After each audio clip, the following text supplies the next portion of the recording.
welcome. This indeed is an incredible day. This, to me, is the culmination of hundreds of years of history. Our ancestors are looking down at us today. They are smiling, and they are saying thank you for carrying this forward. Today, we are honoring General Tubman, Araminta Ross, AKA Minty, AKA Harriet Tubman, AKA Moses of her people, a true advocate for freedom, American freedom. She freed dozens of enslaved Africans. But not only that, she was also a Civil War spy and a scout, a nurse, a suffragist, a wife, and a mother, who in the end of her life opened an elderly care facility. Truly a freedom fighter. And today we not only celebrate her, but we are also celebrating the legacy here in the city of Newark, New Jersey, of fighting for freedom and liberation, and our contribution to the abolitionist movement. We're situated within the Arts and Education District, and it's Women's History Month.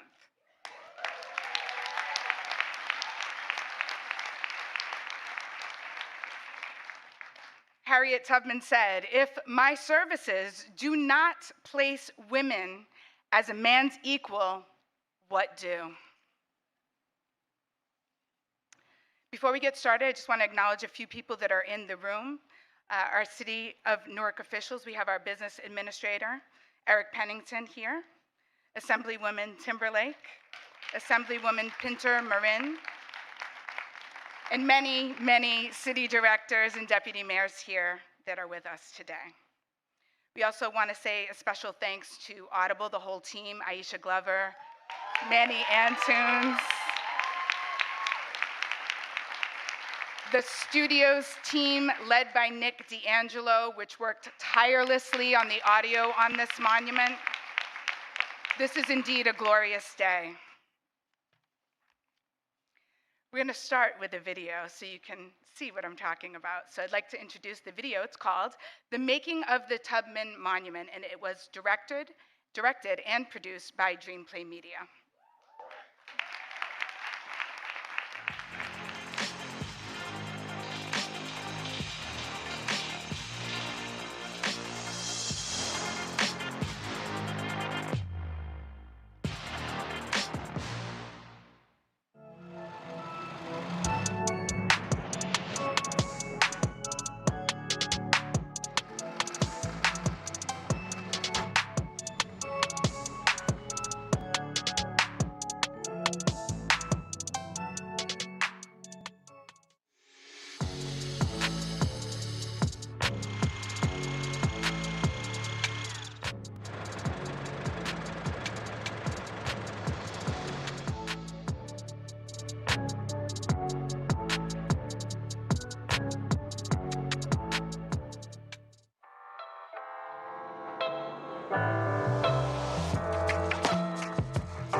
The amount of hard work you just got to witness it that has gone into this project. It's been over 2 years in the making, and I've personally witnessed everybody roll up their sleeves and get the job done. Our next person that's going to be coming up is none other than Audible's CEO. In January of 2020, Bob Carrigan joined Audible as CEO. He has spent decades at the forefront of business and entertainment. Bob's visionary contributions earned him the prestigious Ernst & Young Master Entrepreneur of the Year Award for New Jersey. And he was appointed by President Obama to serve on the National Security Telecommunications Advisory Committee. Everybody, please join me in welcoming to the stage Bob Carrigan.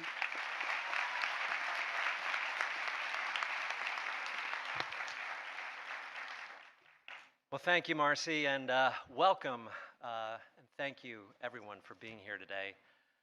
We are here to celebrate the unveiling of the Harriet Tubman Monument, Shadow of a Face, which honors Harriet Tubman's life and work as a freedom fighter, and also Newark's place in that fight for freedom and liberation. Thank you. Audible, as a home to storytellers, is incredibly proud to bring these important stories to life in the monument's immersive audio installation. So as we gather to recognize our collective history, I'd be remiss not to talk about the cathedral we're in right now and the significant role it played in serving the people of Newark. Over several decades, this edifice has been an important source of comfort and care for the community. It's been a gathering place. It's been home to a beloved nonprofit that distributed food and offered education and daycare. In fact, we are in the So in fact, we are in the Second Presbyterian Church, which is just a few blocks from the historic old First Presbyterian Church, which was a stop on the Underground Railroad that enabled so many to escape to freedom. Yes. And members of that congregation broke off to form the building that we are in today.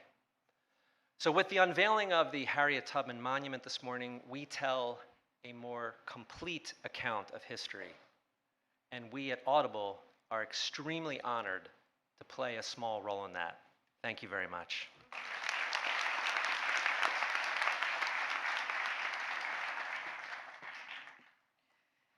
Thank you, Bob. I want to acknowledge some of the supporters. Without these folks, this would not have been possible. Bloomberg Associates for your tireless work in working with our director, Fahimi Shakur, the Mellon Foundation for their support, and also the Newark Public Library. Also would like to acknowledge our First Lady, Mrs. Linda Baraka, and our first baby here. As well as I see many of our council members here as well, Councilman Council, Councilman Crump, Councilwoman Reverend Roundtree, and I'm sorry if I missed anybody else. This is a room full of just amazingly beautiful people. Assemblywoman Cleopatra Tucker, thank you for being here.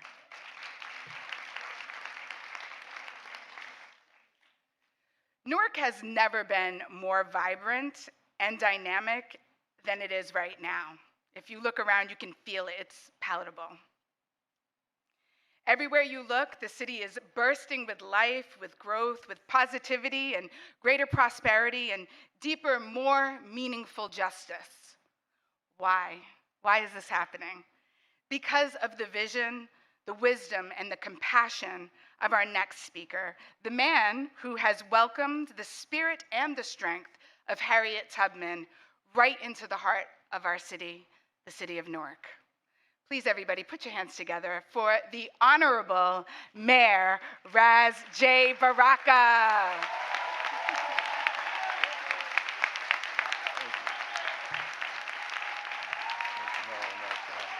Please sit down.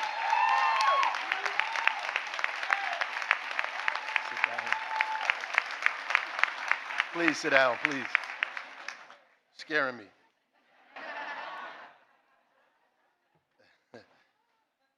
Obviously, I just want to start by thanking a few people that obviously need to be thanked for the work that they've done to make this a reality. And it's fitting that, you know, the history was told about this edifice, this building, the Second Presbyterian Church, and then the home of the women in support of the Million Man March, that we are unveiling a Harriet Tubman monument. It's not a statue for the press who keep asking me about the statue.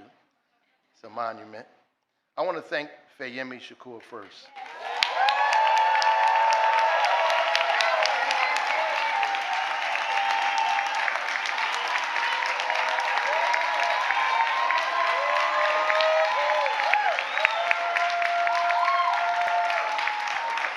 And I think it's important that we thank her because she's had her own personal ordeal, her own personal journey she's been going through, fighting her way through it. Just wanted to know and I'm sure she does, that she's not alone in that struggle, but she saw this through to the end, and a lot of people appreciate that. And I appreciate it personally, and I just want you to know that.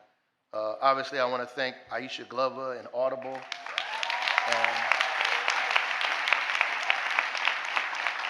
For partnering with us and making sure that we continued and had the resources to march this thing all the way down to the end.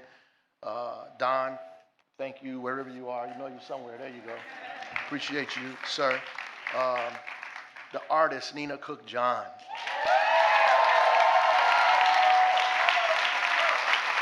Amazing, amazing, amazing, amazing, amazing. And because of her, it's not a statue, right? Amazing work. The incredible and enormously talented and beautiful Queen Latifah.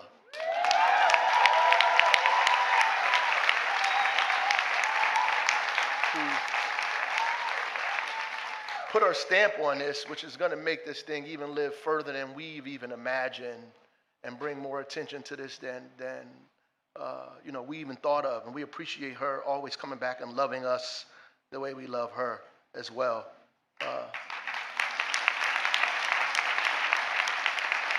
And I want to thank the governor's office, the administration, our first lady that's over our state, Tammy Murphy, who's here with us as well, who's always a partner for us. So I have an assignment, so I'm sorry everybody else I forgot to mention. I love you too. Protocols have already been established. And so let me get to my assignment, just so people who will know that I do know history a little bit. We acknowledge that around June sometime in 1775 that George Washington came through here on his way to Cambridge, one of his few stops in Newark. They say that he stayed at a tavern on Broad and William Street, and that he traveled with soldiers down Broad and then ferry on his way to cross to Passaic. And we also know that the next time that he would come here was in retreat to recover and regroup. That eventually, in my estimation, may have preserved him and the troops for a victory that was coming soon thereafter. We also know that in 1775, during Washington's first visit here, at least 90% of Africans in the colonies were slaves. We also know that during his second visit, 90% of Africans in the colonies were still slaves. We also know that at the close of the Revolutionary War, or the War for Independence, that 90% of the Africans in the young United States were still slaves, which prompted Frederick Douglass's speech in Rochester, "What to the slave is the meaning of the 4th of July." We know that Newark in New Jersey was a dangerous place at that time, and that legal slavery had not ended until almost 100 years after the War for Independence. Just to put that in perspective, Ghana just celebrated its flag raising, its independence, which was only 66 years ago. We also know that Christopher Columbus is beloved by many. He sailed the ocean blue. We know that early European sailors were looking for ways to experience the gold, the spices, and riches in lands far east, that the Portuguese were some of the first to sail around Africa's Cape of Good Hope, trying to avoid the Mediterranean. and that Columbus had an idea, not a new one, but an idea that was finally financed by the Spanish, Isabel and Ferdinand, to go on his journey east in the opposite direction. Believing wrongly that the earth was smaller than anticipated, he ended up probably in San Salvador. He sailed across what we know as the Caribbean to Haiti and Dominican Republic. He never found what he was looking for, but his diaries tell us, and were very clear, he spoke of what he saw and encountered, but most salient, he spoke of the natives there and gave reasons as to why enslaving them was a good idea. But today is not their stories. Today is our stories.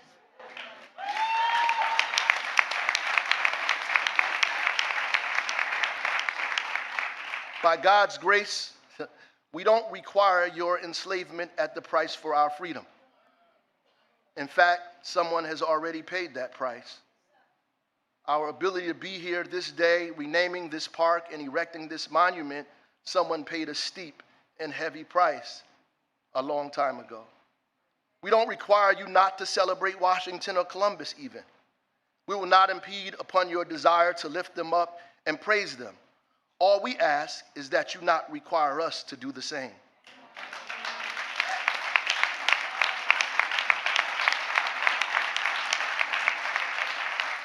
We have our own heroes and sheroes, our own story, a journey that is particular to us and one that is particular to the evolution of this country that allows us all to experience the warmth and security of democracy. But this day is not about them or conquerors or conquest. It's not about exceptionalism and purity or preserving the past at the cost of history. Today is our day. It's about us on the outskirts of freedom with a rock and a slingshot. Our journey in a promised land with nothing but faith in the North Star. It's about backwoods prayer meetings and songs that hid our scent from dogs on the hunt. It is our day, this moment, this monument is about us. That in our story, Moses is a black woman, ragged, clothes with a Bible and a shotgun. She parted our Red Sea for us and marched through terror and hatred, and as herself, a real person, not fiction or some make-believe Marvel superhero. She went and got us over and over and over again. It's about the old First Presbyterian Church and abolitionists that risked their lives in the backdrop of independence songs in a state that was the last to let go of human bondage. This is our story at the crossroads of Black History and Women's History Month. We celebrate Harriet as we celebrate ourselves, but more importantly, we celebrate democracy and understanding that the greatness of this country lives in Harriet's footsteps to freedom, in her sleeping sickness, in her spells, in her dreams, that America can only claim exceptionalism because Harriet lived. Today we say no one owns the sky, that it belongs to us all. And what we are doing today is not erasing history, but completing it. We are not demeaning other people's stories, we're telling our own. And the world, from our point of view, is scary only to those that despise justice. Today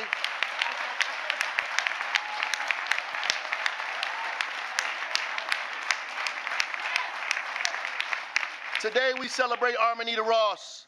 We celebrate Minty, Harriet Tubman, Moses, an Army veteran, a cook, a nurse, a scout, a leader of troops, an abolitionist, an enslaved African who escaped long before the first shots at Fort Sumter, who gave Lincoln the courage to sign the Emancipation Proclamation, whose story made its way to Newark to inspire millions to love freedom and democracy more than they are afraid of those in power.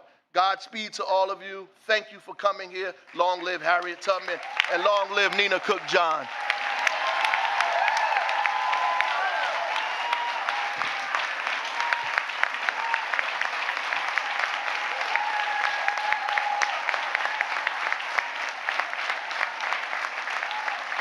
Thank you. I'm sorry, I had to get that off. My real assignment is to give a proclamation to Michelle Jones Galvin, who is an ancestor of Harriet Tubman, who is with us and lives with us today. It's a long proclamation here, but you know, just the last part of it. I Salute Michelle Jones Galvin as the city of Newark unveils a monument today that honors Harriet Tubman, the abolitionist efforts before the Civil War, the Black liberation movement since. Thank her for joining us and wish her joy and success in the future. And today, we remember Michelle Jones Galvin because we remember Harriet Tubman. And we uplift and praise her as well. God bless you.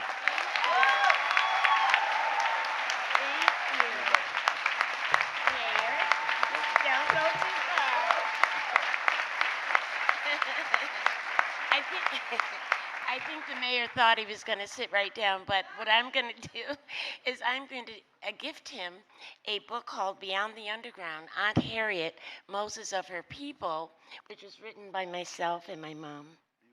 Beautiful. Thank you. Thank you. Thank you. Thank you. Thank you.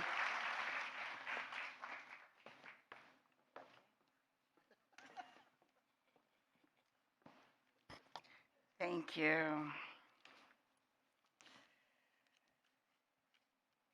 So our next speaker is truly a force. Women are leading in this city, and it's really beautiful to see. She is not only our council president, but she is a tireless advocate, not only for resources for the community, but for women, for people of color. And I call her from time to time, and she's always there. She's also a board member for the Newark City Parks Foundation.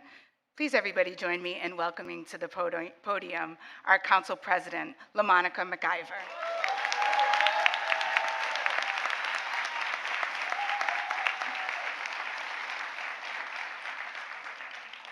So, I don't know who did the program, sending me up after the mayor or any of us. I always say this, you know, he's the closer and the finisher, but we're excited to be here today with Audible. The one thing I will say is Audible definitely knows how to put on a production. I see many of you with coffee cups and water, and hopefully you enjoyed the refreshments they had. It's always a great time to come here. So thank you, Don, and the entire Audible team, to Aisha for hosting us today. It's an honor for me to be here. I think we were here less than a year ago, actually breaking ground and renaming Washington Park. Right outside, it was warmer, and it was actually my birthday, and we were renaming the park. And all of the things that we went through to get to that point last year when I spoke about people who were trying to stop us from doing this, from all of the calls, all of the negativity, it was really a hard push to make this happen, and it wouldn't have happened without the courageousness of our mayor, the determination of our mayor to make this happen, along with all of the folks that got us to this point to actually do this. But just to get to that point was very difficult. And a lot of people don't know about that, but all of us behind the scenes that had to deal with it, had to push and, you know, fight back about us, really, as the senator just said, not just tell our own story, but tell the truth. Was very difficult. And so I'm just proud to be here today and happy to be here, you know, with us finally being able to see this amazing monument. I mean, to Nina Cooke John, oh my God, it's breathtaking. To everyone that helped put this together, to all of the contributors, to everyone that helped with the financing, to the state of New Jersey, to Audible, to everyone. Really, it is just so beautiful. I can't wait for us to get outside and see it, and also to see it at night. And so definitely it's just breathtaking to be here in this place. I want to thank my colleagues who were here today, some of them that were mentioned, but I'm going to mention some of them again. Council from the South Ward, Councilman at Large Larry Crump, Councilwoman at Large Louise Scott Roundtree, East Ward Councilman Mike Silva, as well as Councilman of the West Ward, Dupre Kelly, who's here with us today celebrating this event. That's all that I can see. If I don't see you, blame my glasses, not my heart.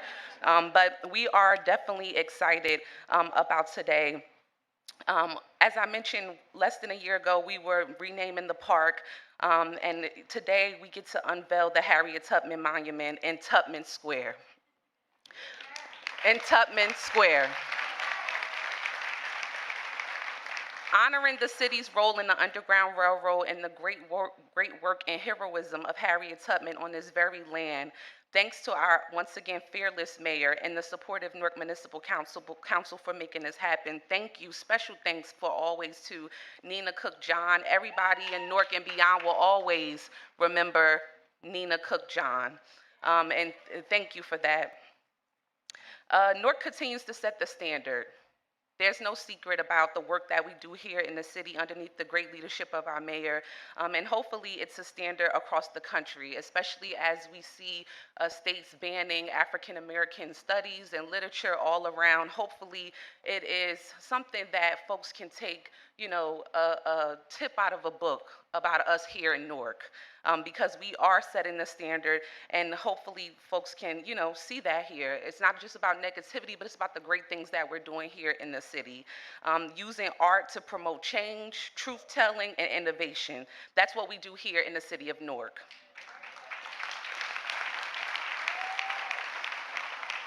So once again, thank you to all that made this possible.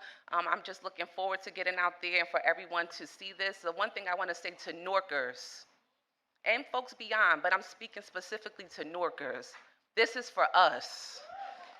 This is for us. Tubman Square is for us. This monument is for us. I tell you to bring your children, bring your family, tell those that are far and beyond, come to Newark to see the Harriet Tubman Monument and Harriet Tubman Square. So thank you all and God bless you.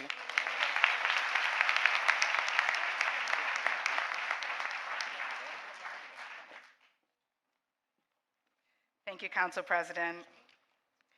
Our next speaker was here last year on Juneteenth when Washington Park was renamed to Harriet Tubman Square Park and has really been a supporter from the beginning.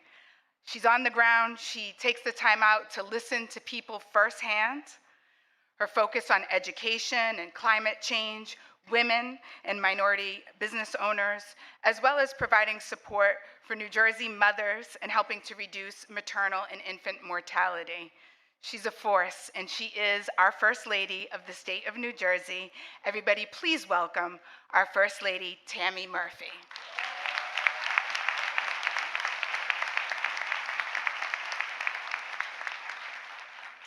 Well, good morning, everyone. Thank you, Marcy, for that introduction. It really was an honor to be here last June at the dedication of the park, and now I am grateful to be back again to witness the unveiling of the Harriet Tubman Monument. I want to thank the mayor, Baraka, for welcoming us to Newark, as well as for his leadership and partnership.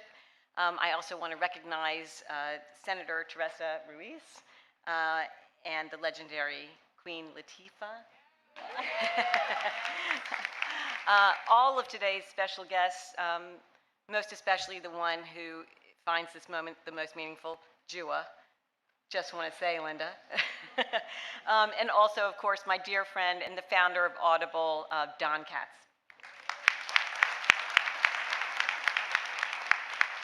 There are many brilliant voices here with us today who I know will speak powerfully about the legacy that Harriet Tubman has left us Americans.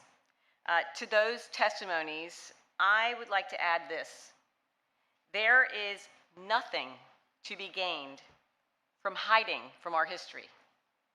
There is nothing patriotic in looking away from our nation's original sin. On the contrary, it is only through facing the truth together that we can find a way forward. And there is always a way forward. This statue reminds us of that truth, as does the partnership between the City of Newark and Audible in sharing the story of Harriet Tubman's life and work and Newark's role in Black liberation. The power and importance of storytelling is something shared by every culture around the world. It is how we learn, share, and inspire. And I am incredibly proud that New Jersey, here, we are lifting stories like this one up. Here, through Audible's incredibly innovative approach, and in our public education system, through the expansion of AP level African American Studies courses in our high schools.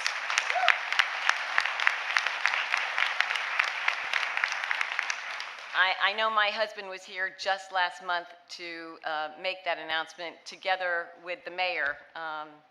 And Mayor, I look forward to learning more about your father through the course of those teachings. There is no question that we have work to do to build a New Jersey that offers opportunity equally to every community. But we are on the path forward through ethical and progressive public policy, as well as through a powerful cultural movement. Likewise, Audible has shown us that good corporate citizenship is not only possible, but it's tangible. And today I am grateful to be reminded and inspired by the story of one of the many trailblazers who risked everything to set us on this path of progress. I want to thank all those who worked to bring all aspects of this project to life. I have no doubt that the statue and the story it tells will inspire generations to come and hopefully be one of the many stops on the Black Heritage Trail. I thank you all.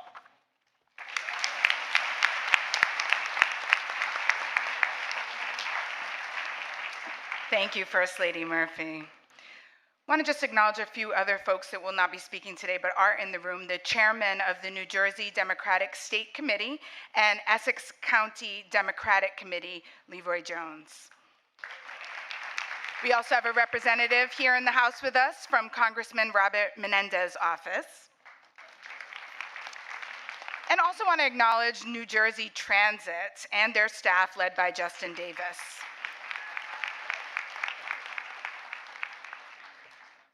The powerful women continue.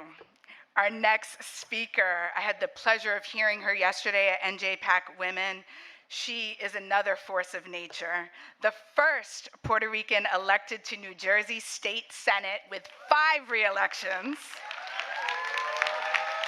She fights for equity in education, expanding employment for underserved communities.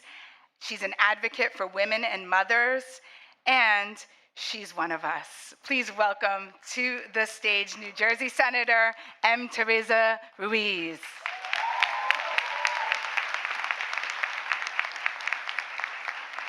Good afternoon, Newark. So so many things have been said, and I'll try to condense them as I repeat them over and over again because they need to be repeated. But the one thing I want to start with is that any day that we get an opportunity to celebrate the greatest, the largest, the most epic city, the one that my father, not knowing probably where it was on the map when he was figuring out where he was going to improve the quality of life for the next generation of family members that he didn't even have in his family, when he came from Puerto Rico, he said, I'm going to the city of Newark. So any day we're celebrating Brick City is a day of hope, it's a day of faith, and it's a day of love. But more importantly, today is a day of antithesis. We are doing the complete opposite of what is happening across this country. When men want to tell women what to do with my uterus, Newark is standing up and saying we are celebrating women who were leading and setting an agenda for women, for men, for everyone. When people want to rip pages out of history books, we are etching it in stone, so try ripping that out.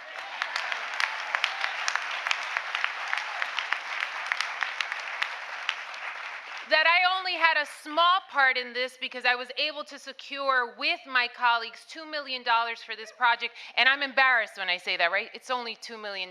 This is what happens when you deal with a multi-million-dollar budget, because I know a $2 million check to me would be quite big, but that we secured $2 million, and I want to give it up to Assemblywoman Shanique Spate, who's not here in Trenton, my other partner, Assemblywoman Eliana Pintor-Marin, Assemblywoman Cleopatra Tucker, and Assemblywoman Brittany Timberlake, and if you didn't notice, they're all women.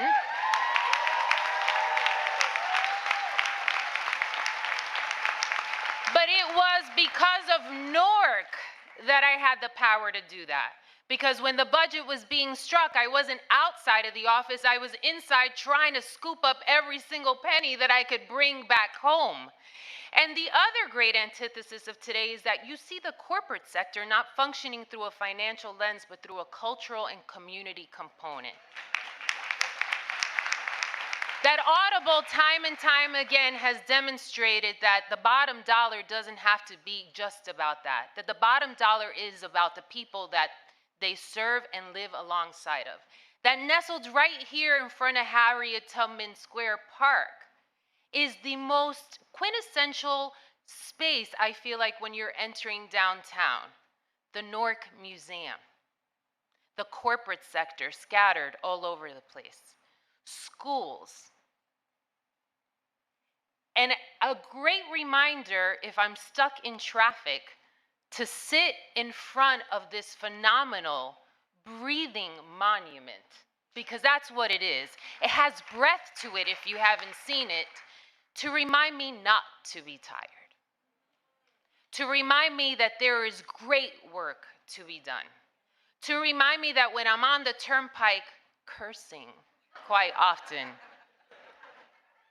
that I have to clean it up before I go under that golden dome, and to continue to fight for the next generation so that they understand that in truth there is prosperity.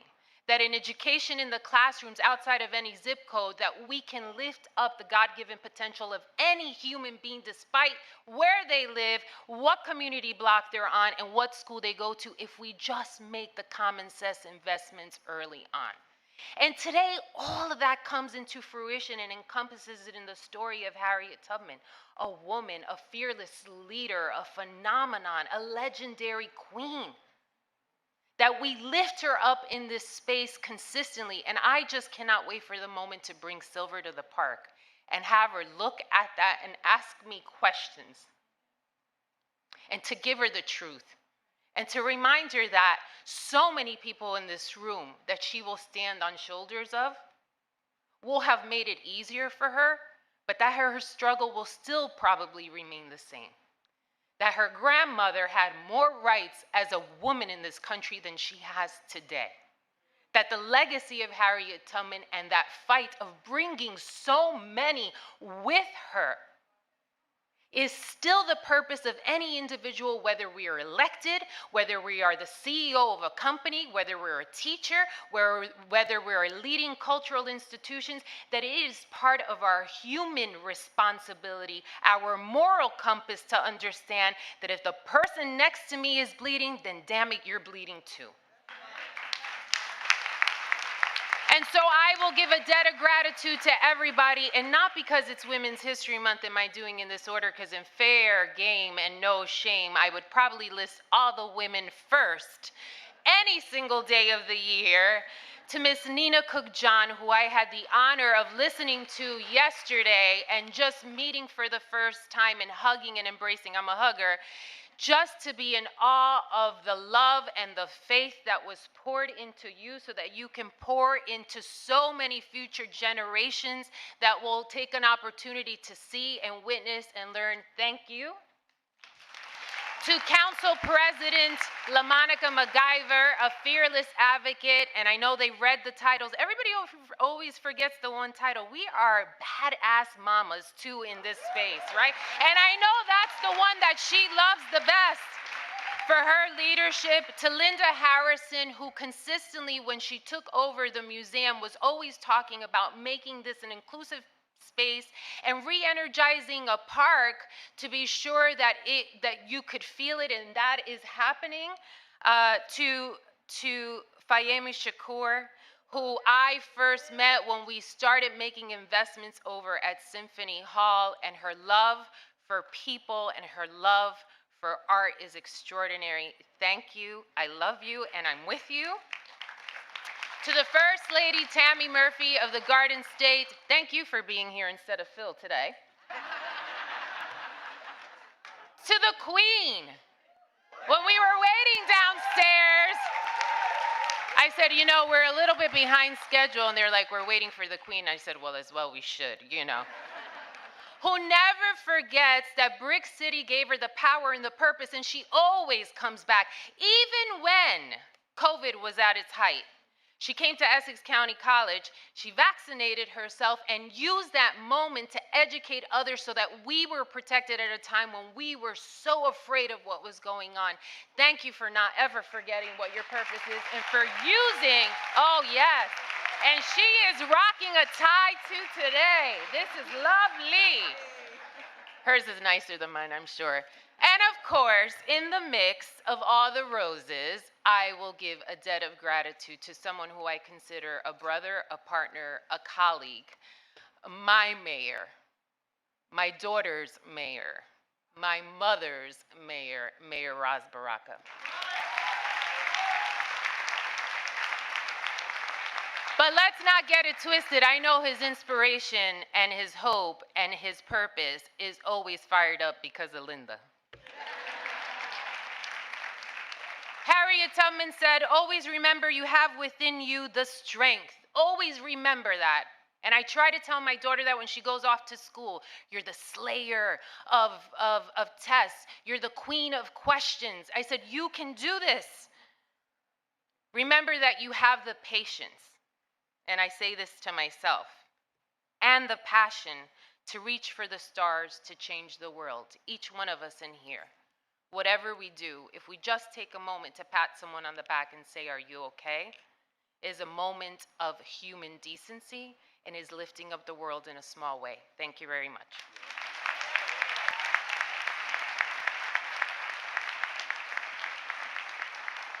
Thank you, Senator Ruiz. Up next, we're going to have a video message from our Senator Cory Booker, who is an advocate for environmental and social justice. I personally have worked with him on Newark Riverfront Park, so I know his heart. He is committed to parks and public spaces. Now we'll have a video from Senator Cory Booker. Hello, everyone. This is tremendous. I give you greetings as you celebrate one of America's greatest heroes, one of my greatest heroes, with this monument that pays tribute to her. Mayor Baraka, you know, man, how excited I was by your leadership. Nina Cooke John, thank you. Don Katz, my brother from another mother, thank you. And to all the civic leaders who made this moment possible, I'm deeply moved. From the Newark Museum of Art, the Newark Public Library, the Newark City Parks Foundation, so many other of our institutions who contributed to this monument, thank you, and the community. Your support, your determination led to this day. This monument will spark appreciation for a woman who defined courage and a humble, powerful radicalism based in the fundamental ideals of love. It should inspire all of us to action. It should inspire all of us to love our country, not through what we say or the symbols, but through what we do. Now, I know there's a lot of talk about monuments in America. They've not always represented the rich history and tapestry of our country. They've not always been representative of the heroes of our past. But Newark, New Jersey, I'm proud.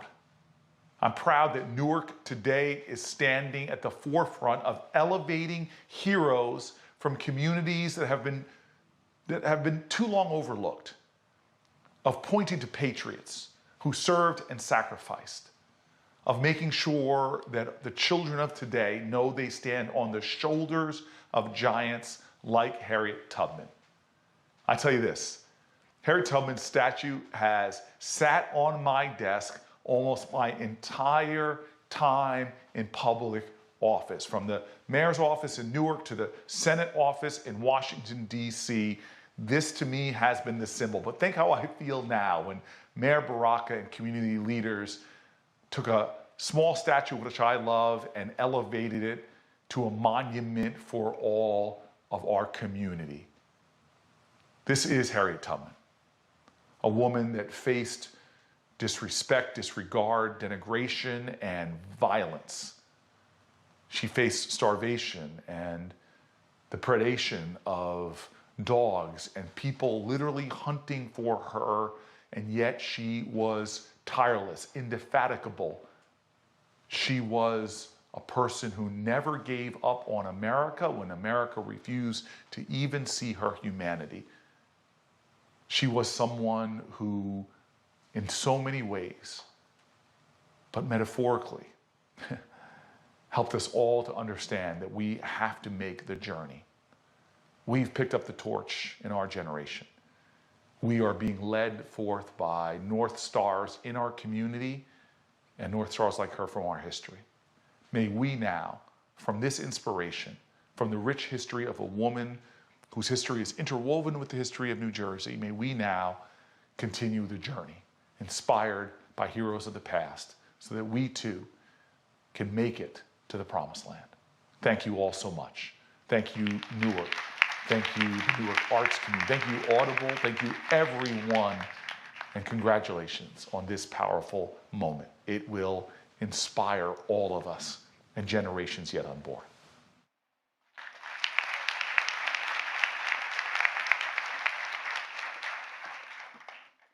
Thank you, Senator Booker. Now, time for a little bit of art. We have in our midst lots of artists I see Mickey Taylor here. I see designer Marco Hall. I see Michelle Black. I see Linda Street. There's so many, I can't even name you all.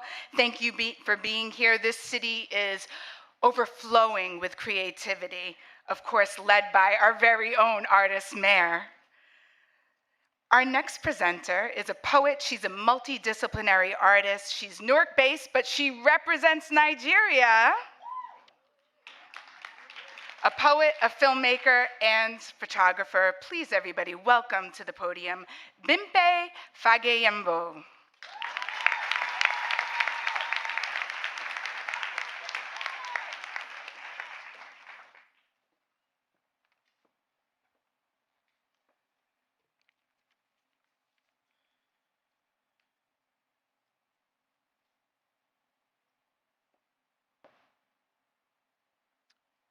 You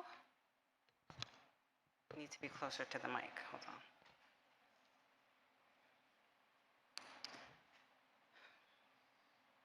You are a fight so worthy that one woman would risk freedom for freedom.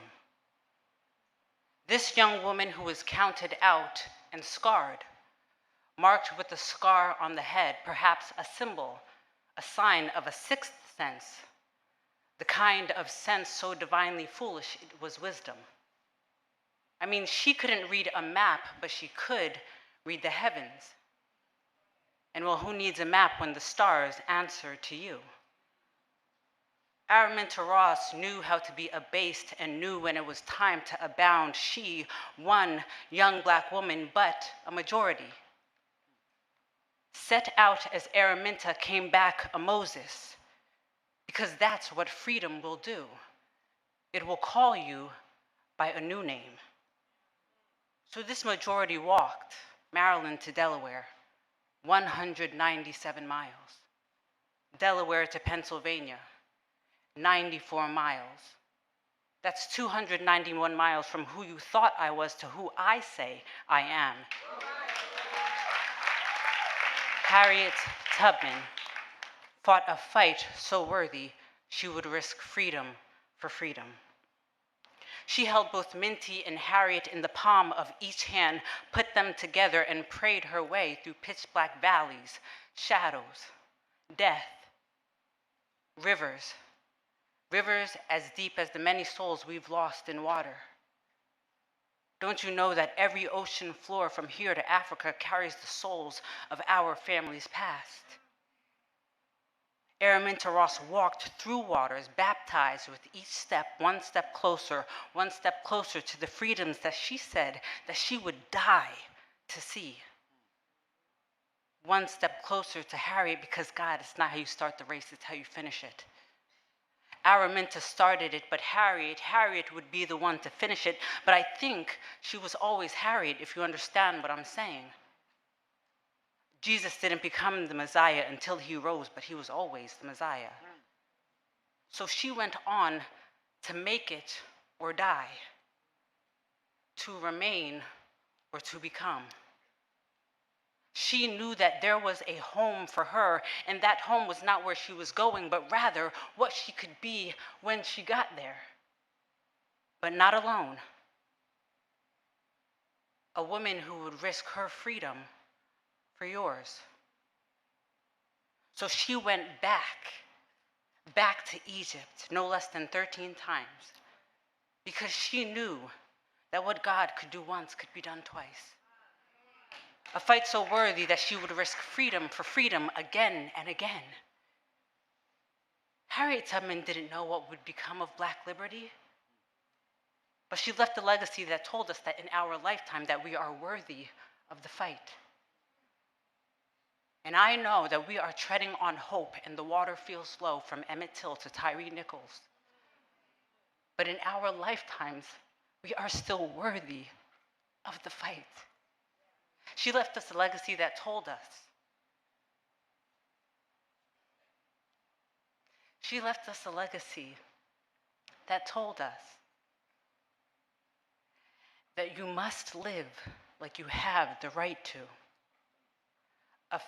A fight that is so worthy that you too would risk freedom for freedom. A people so worthy, a people so worthy, a people so worthy, a people so worthy, a people so worthy, a people so worthy of a fight that, yes, it may last a lifetime. And yet, while you fight, you better live like you have the right to. Thank you.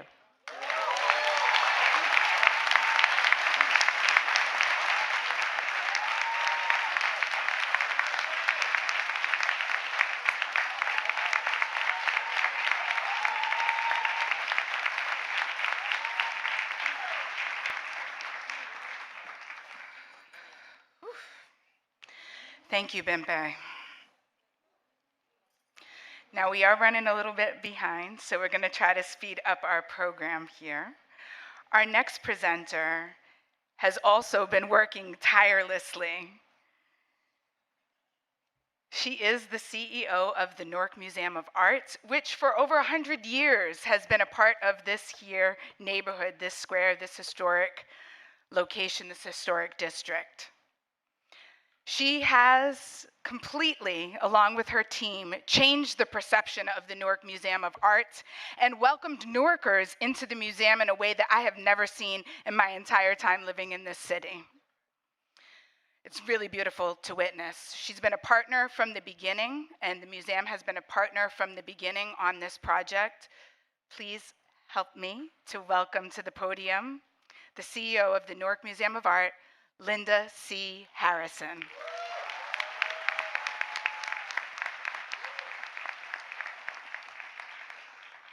Well, you know, it's just about this time that my grandmother would say, you need some participation, so you're going to have to repeat after me. You ready? I love art. I simply love. And I love my freedom. And what a beautiful day. I've been taking it all in. How lucky we are to be here listening to the ardent words of Bimpe across from Harriet Tubman Square. I like for us to acknowledge that this historic public space sits on the unceded indigenous land of the Munsee Lenape people. And today, as we confront and celebrate our community histories, it's important that we spotlight those perspectives and stories of African American and indigenous people that still remain untold. We are so proud of the artist and architect Nina Cooke John, that she won this competition for this monument, honoring abolitionist Harriet Tubman in Newark's Harriet Tubman Square. In a word or two, she brought the creative thunder, and we love her for it. She's a future-forward architectural design that combined with a robust combination of community-created tile works and the audio components of the Queen herself, have been integrated into this monument. This square is one of the many touchstones of our city's history, our culture, and community. And we at the Newark Museum of Art are honored to be a part of this exciting moment, both for our neighborhood and also for our community, memorializing the important legacy of Harriet Tubman.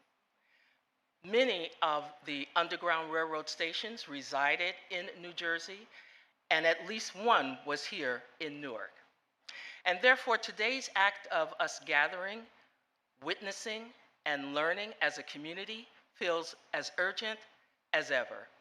It is why we as neighbors must continue to celebrate and spotlight contemporary cultural anchors like Nina Cooke John, as well as the memory of historical cultural figures who have helped us forge a better path for us through their courage and their resilience. Places of gathering, such as this square, are vital for our city because they allow us to commune with each other in the present moment, as well as with our nuanced collective histories. Harriet Tubman Square is a way of foregrounding under-recognized histories of African Americans and abolitionists who played a role in the quest for liberation and justice in these United States. Addressing history's violent erasures through public art will undoubtedly ensure that we forge a better way forward and that we are able to celebrate and include the kaleidoscope of perspectives that exist and have always existed within our community, today and in the future. So this is one of the reasons why the Newark Museum of Art is incredibly proud to be part of this moment, which not only uplifts the wonderful Nina Cooke John, we can't say that name enough, right? But also allows our city's creative luminaries to collaborate with our community and leave their own footprint. Monuments serve as reminders that history is not just in the books, but all around us. I hope that visitors will be inspired to be courageous and work to achieve social change. This unveiling, alongside the opening of the museum's newly reinstalled Seeing America 18th and 19th century galleries, both serve as a reminder of why we as a city and as neighbors must continue to venerate the cultural memory of these individuals, their courage, and their stories, while also welcoming in the voices and talents among our communities. Thank you.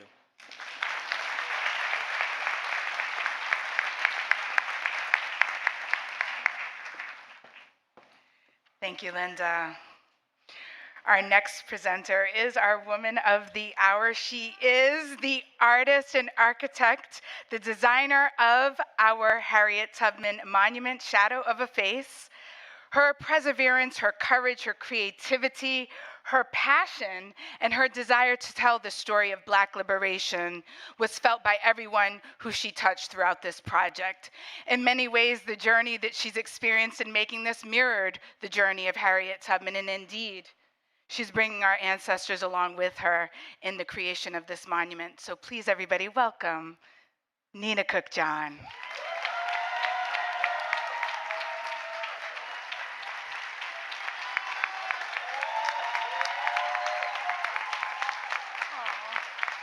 Thank you. Thank you. Thank you. Thank you to those of you who believed in my vision for reimagining what a monument could be like, what a monument could look like, feel like, and sound like. How a monument could be a living space connecting the stories of the past to the stories of today. Connecting the history of Harriet Tubman and Newark's Underground Railroad with the people of Newark in the present dreaming themselves into a future in which they are fully recognized. Thank you to everyone involved in this monumental undertaking. This commission has meant a lot to me as an artist, as an architect, as a woman, and as a mother of Black girls. It means a lot to me, not only because it provided me with the opportunity to create art in public space, telling the multi-layered story of a powerhouse of a woman, revealing the depth and strength of the network of the many people of Newark who gave their time, skills, and resources to support the efforts of abolition and beyond. But also because in the process, it connected me to the makers who gave their craftsmanship, to the institutions who lent their partnership, and to the people of Newark who shared their personal stories of liberation with me, one at a time, over the course of the past year. Harriet Tubman is larger than life. Her courage, tenacity, and achievements across multiple terrains is unparalleled. Her humanity in continuing to support the liberated in day-to-day life is grounding. Her face emerging from the shadows of the deep woods or from the desolation of the daily grind would have been a welcome vision to those seeking to make a new life for themselves.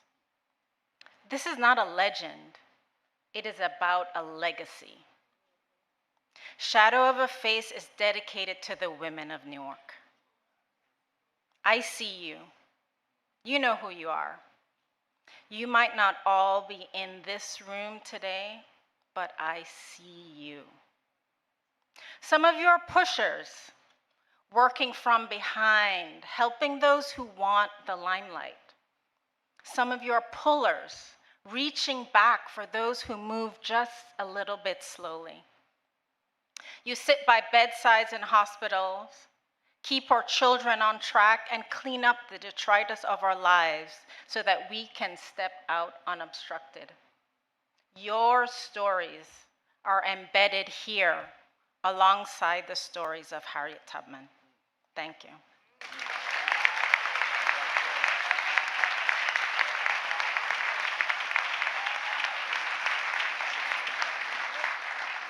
Thank you, Nina. So we do have a special guest, which you've already met, that's here with us. We are truly honored to have the great-great-great-grandniece of Harriet Tubman, Michelle Jones Galvin, who's here, is going to say just a few words for us. So please, everybody, give her a nice Newark welcome.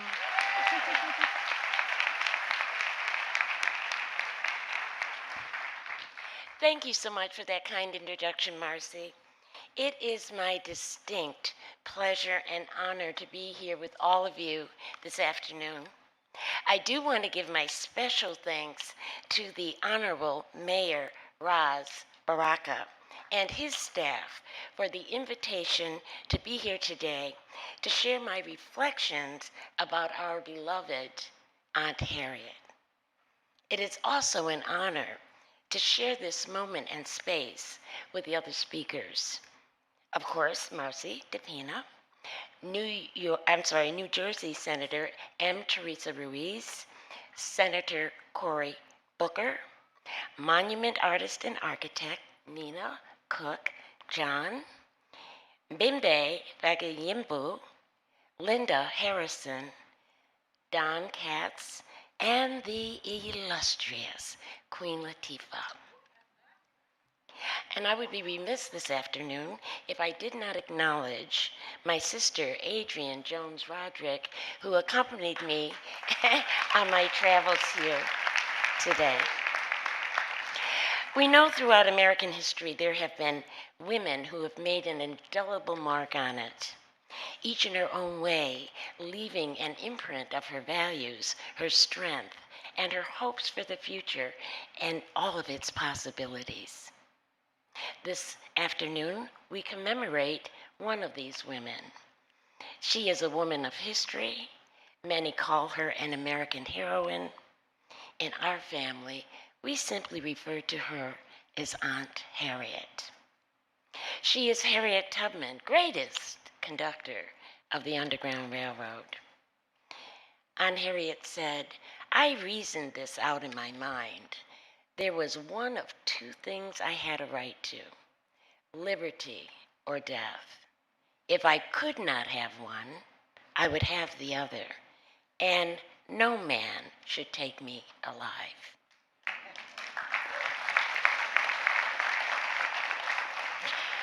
She said I should fight for my liberty as long as my strength lasted. And when the time came for me to go, the Lord would let them take me. And of course, we know she lived to be to the great old age of 92. Harriet herself said, slavery was like hell. But one wonders whether Aunt Harriet attained the freedom that she dreamed of and hoped for. You know, it's quite amazing what hope does for the human spirit. Beyond all sacrifices, obstacles, tragedies, hard work, and hurt, Aunt Harriet still hoped for, lived for, and strived for that which we all want: life, liberty, and personal happiness. Hope allowed her to imagine and envision a future of freedom, human equality, human rights, civil rights, dignity, and respect for every American. So let's forever remember Harriet Tubman for her compassion, courage, bravery, service to others, her patriotism, and her commitment to faith, family, fortitude, and freedom. And in the spirit of Harriet Tubman, I know that the monument that we are about to unveil will memorialize her heroism, will inspire future generations to take action when they see injustice, and to instill the value of the service that is needed for the most vulnerable of our society. Thank you.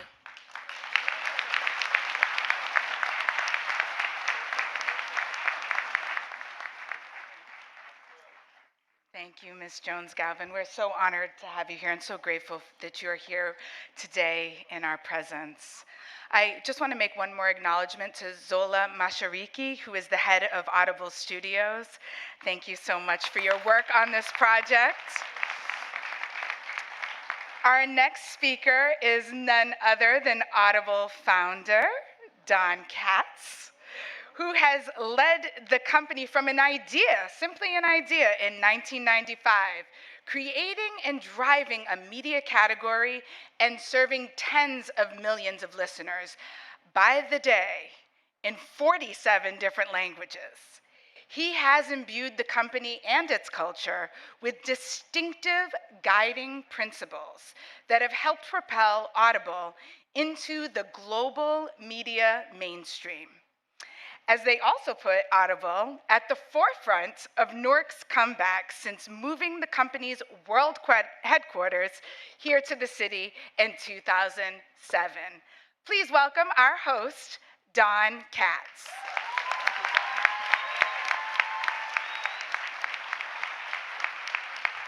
Thank you, and welcome everyone. So I got to talk to Nina Cooke John the other day, and it was such a pleasure to hear her describe her vision and purpose as she designed the monument and helped shepherd it through fabrication. I heard that each of the artists and artisans building their respective parts of the structure said they had never been more challenged to create at this level. And Nina talked about the role and responsibility of public art and its capacity to bring people together, which to Nina meant that in approaching an American superhero like Harriet Tubman, someone who lived such a real life rife with courageous struggle over much of a century, the experience for visitors needed to speak to them and their own lives.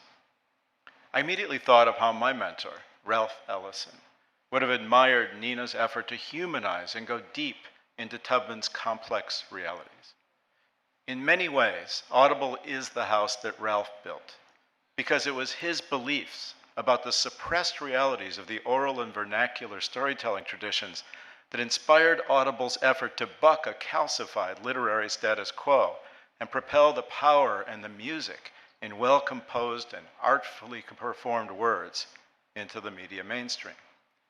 Ralph taught me that our early cultural gatekeepers, like Ben Franklin, Noah Webster, did not want the linguistic vernacular of the way Americans told stories and bragged and lamented in the fields to disrupt the text-based culture from England.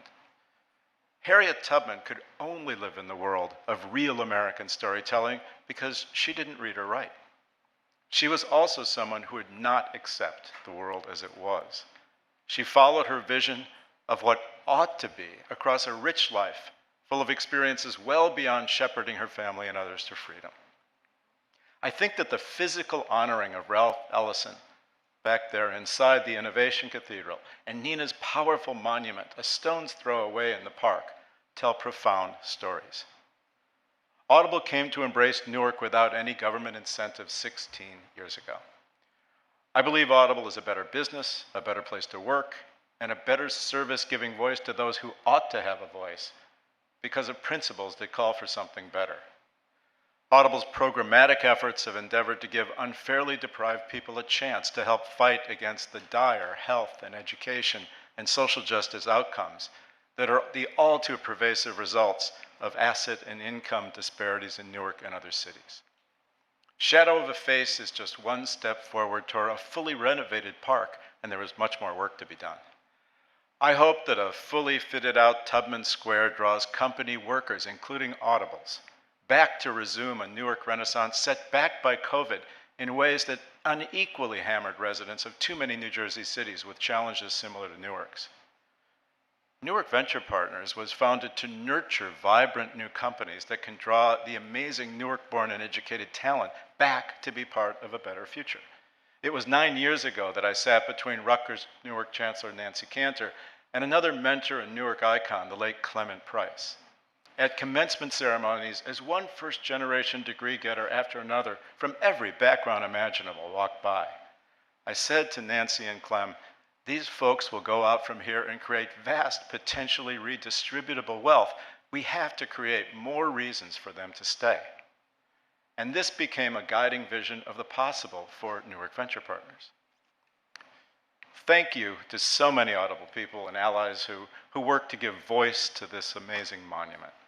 And speaking of allies, speaking of voices that have marked the soundscape of the culture by force of so much talent and charismatic presence, it is now my pleasure to introduce Queen Latifah.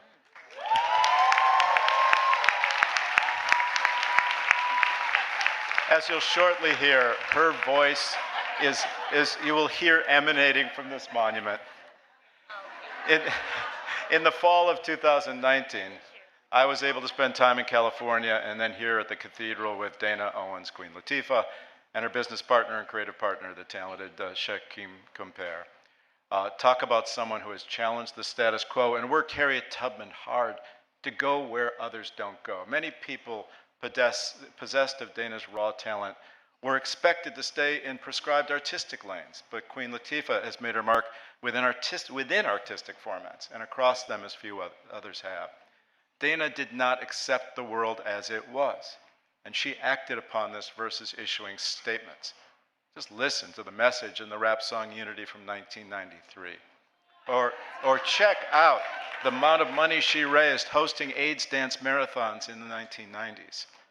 Or have a binge evening watching Living Single or Life Support, or her own productions, and you will see multicultural bosses and actors driving the productions and the messages. Dana, welcome back to Audible, and take it away.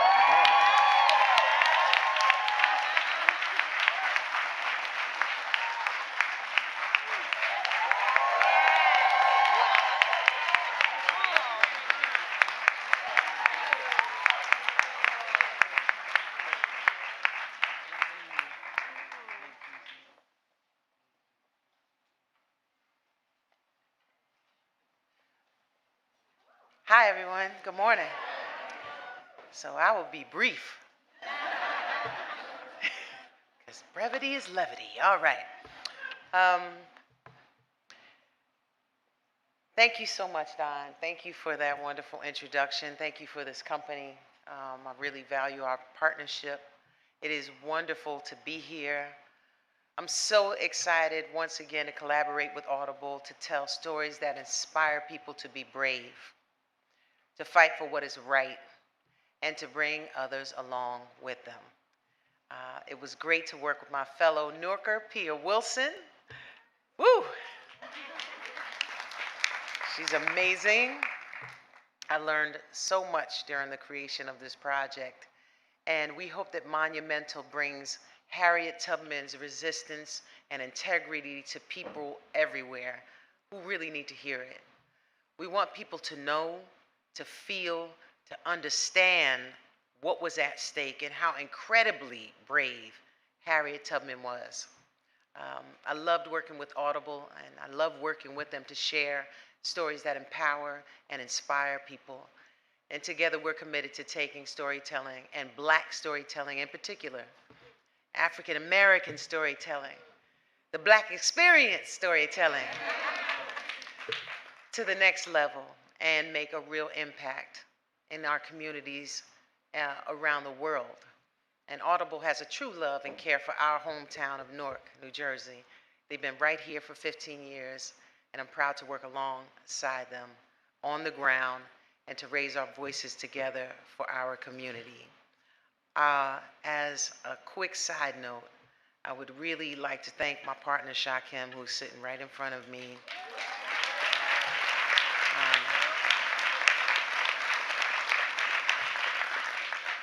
We do a lot of business. We do a lot of different things. When Shakim called me about this project, he said, Dana, this is a legacy project for you.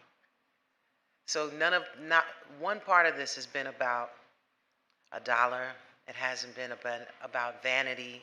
It has truly been about history, legacy, home, inspiration to our future, young people who will see it. Those of us who are my age and older, who've been through it and are going through it and need just a little bit of inspiration, to my future children, generations who will see this, to my family members who live right here in Newark, to drive downtown and see this and experience it, to my mother, an art teacher, an artist, who I know is in here somewhere and over this. Thank you for bringing this project to us, Shakim. Really appreciate this. I learned so much doing this. I'm truly inspired by Harriet Tubman. When I go about my work daily, I'm so exhausted sometimes. And I'm like, at the end of the day, we out, you know? But I know tomorrow I'm coming back in to do it again, because this work never ends. And the work of changing the world never ends. The work of Black women never ends. We just have to do what we have to do. Keep pushing. And I also like to thank my father who's here, Lance Owens, Lancelot, who grew up here as well and told me even more stories about the abolitionist movement here in Newark, New Jersey, and was a good friend of Raz's father and family as well. And so we have a lot of history in this town, and to see the beauty that you have erected in this monument, not a statue, is going to be very exciting. So I will be brief and say thank you to Audible, thank you, Don, thank you everyone involved in this project, and thank you, Sha, for making that phone call to make me a part of it. I really appreciate it. Thank you so much. It's time to go see it.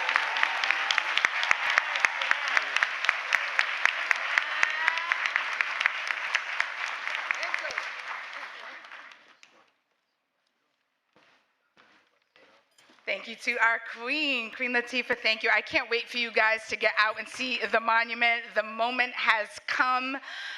It is absolutely stunning. I want to say thank you to everybody who has been part of this project. There are so many people to name. Of course, our mayor, Ras Baraka, Director Fayemi Shakur, our municipal council, Audible, the Newark Museum of Art, Newark Arts, Newark City Parks Foundation. The list goes on and on. Please refer to your program book for all the additional thank yous. In closing, I want to salute General Tubman. I'm going to call her General Tubman and give her a full-on salute for a life of service, for seeing the light and wanting to bring it forth for all to see, for having the faith to see and move forward and see the signs even when you couldn't read them. God's time is always near. He set the North Star in the heavens. He gave me the strength in my limbs. He meant that I should be free. Those are the words of Harriet Tubman, but she also said, we are rooted here. We are rooted here, and they can't pull us up. Down. 3, 2, 1.